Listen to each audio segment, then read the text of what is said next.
Okay, so we're going to be examining a song, hip hop lyric called Drank.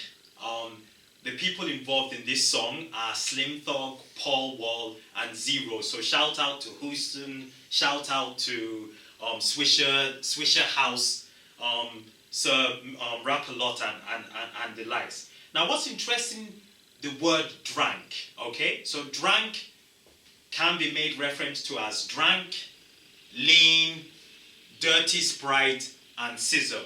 And this is an interesting drink which is often consumed mainly in the southern part of America in places like Houston. And there's been a whole hip hop culture around it in Houston. Now, the drink itself consists of codeine and promethazine, and then this, which is used in cough mixture, and this basically is then mixed with a soda or soft drink. So, drunk is basically about the drink, okay?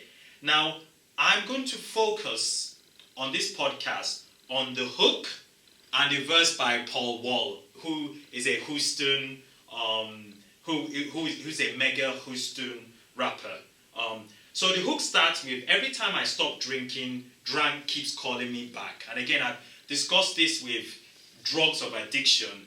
It's something becomes a dependence where you find it difficult to stop using the drink or the drug once you started using it. You understand? Then it says, I need to stop it, but it tastes so good. I love the way it makes me feel, but I spend too much money on that. I need to stop it, I need to stop it. So we get a sense from the hook about how this has gone from using it on a recreational use basis to being in a situation where the character finds it difficult to stop, which can be a hallmark of addiction or dependence. Okay? Now I'm just going to quickly run back to the last one because there is some interesting things here in Paul Wall's verse. So it says, I sip at least 4 a day, so that is cups. So in terms of how drink is used, it can be used in paper cups, often in each other. Although Paul Wall says that because of police searches now, people no longer drink it like that in Houston. It says, playing games, yeah, I know. Thinking about Big Mo, DJ Screw, Pimp C, and that Big Meek. So all of them died with codeine in their blood. I'm in denial, though I never blame it on the mud. So, like any substance of abuse, you develop tolerance, which means you have to take more and more to get the same effect. So let's say if one cup gave you the euphoria which you can get with codeine, or a feeling of light sedation, the more you take it, you would need to take, say, 2, 3, 4 cups. And the danger with that is, in the process of trying to chase either the euphoria or the sedation, tolerance isn't developed equally to each element. So taking more might lead to respiratory depression. That's when the center in the brain that controls breathing is affected, and the person is at the risk of dying. So it's interesting that Paul Wall makes use of this and mentions about these. DJ Screw, as you know, was a big DJ making lots of beats in Houston. Pimp C was with the Underground Kings, and then we know about Big Mo. Now, why this is interesting, there was a recent, and when I say recent, I think April 2016, I think Paul Wall was being interviewed on Vlad TV. And what he basically goes on to say is that he doesn't know anyone that died drinking Sizzurp or lean.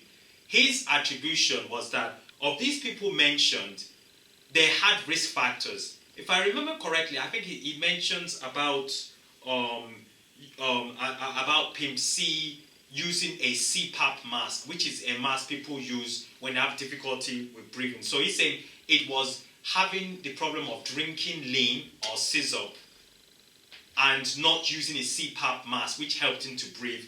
And then I think with Big Mo, he mentioned about Big Mo being obese and saying it was a risk factor. But please, I think what we just need to say is that things like codeine are substances of abuse. And remember, there's promethazine. So the more and more is consumed, there's the risk of sedation, and there can be the risk of respiratory depression. And I think that's what the take-home message that we want to take here. Although we have to bear in mind that when people take Sizzurp and drank, that they can use it with other substances, alcohol, which would increase the risk of respiratory depression and the risk of fits as well. And sometimes they use it with Xanax or alprazolam, which is a benzodiazepine. So it's a drug like Valium, diazepam, and then there can be an increased risk of death. Thank you very much.